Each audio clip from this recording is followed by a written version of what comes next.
Hi friends, so in this video I'm going to show you how you can create a foldout like you see here. And I actually already have a tutorial on how to create foldouts. However, that tutorial is a year old and within the months our program has changed a lot. So I think it's best to create an updated tutorial about foldouts. Now foldouts are very easy to create. You technically could use or take any template you see here and transform it into a foldout planner. Let's maybe take this study planner we have here and open it up. And then next from here, what you would need to do is first select your size of your planner. Now you can create foldouts in all different kinds of sizes. However, you cannot create foldouts for the classic Happy Planner or the US letter size because a foldout in that size would be too big to print out. But you can create foldouts in the A5, A6, personal size, pocket size, so almost all sizes. Then, like mentioned before, you would select a size, for example, the personal size. Then below you will see that you have different layouts you can apply. You can apply smaller ones or bigger ones. So if I now click on foldout 1.5, you see that it now extended the size by around 50%. And if you zoom in right here, you will also see that there now are two fold lines. So this line on top and below are where you will have to fold the paper in.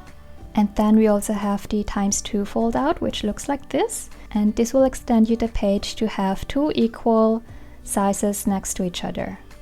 So foldouts are great for smaller sizes where you have a lot of widgets but not enough space to fit them all on one page. You see here, for example, if I would have to fit this all on one size, for example the personal size, it would look like this, so it would look very cramped like you see here. But with a foldout applied, you now see that it's less cramped up and you have much more space to write down things. Now, one thing you need to check whenever you're creating a foldout is the layout of the template.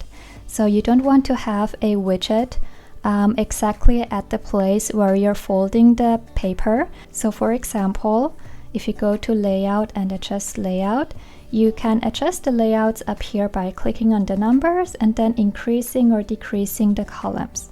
So what you not want to do is you do not want to have the widgets placed like this, because you see that here where you will be folding the paper, it would fold exactly where the date and the subject is. So what I recommend you to do is decrease the columns and make sure that wherever you're folding the paper, no widget is in the way. Let me give you another example. So let's say you choose a 1.5 foldout like this. What you would need to do here is go to layout, adjust layout, and then here you would need to increase the column fraction and then maybe create something that looks like this. So you see that now where the paper will be folded, it won't be on any widget, and this is how you want it to look like. Now I just created this planner before and you see that I adjusted the columns so that there is no widget in the way where the paper will be folded.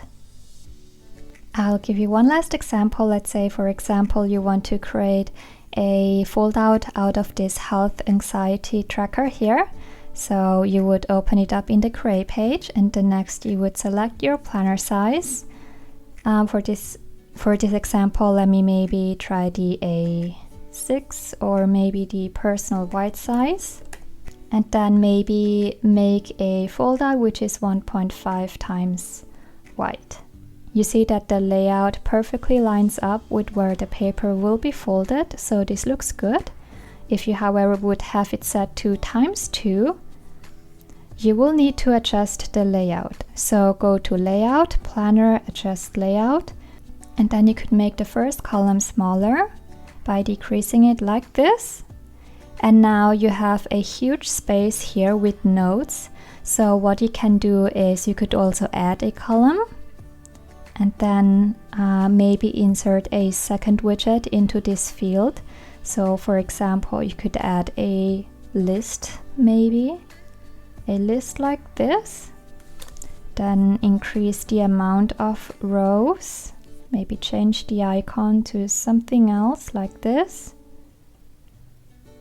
And now we would need to go back to the layout menu to adjust the columns. So maybe let's extend the first column to be bigger like this.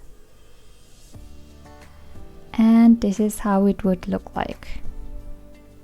If you see any lines up here in the header, you can go to text H1 and then remove the second header up here by clicking on both, and then click on the line and add an empty space into it like this.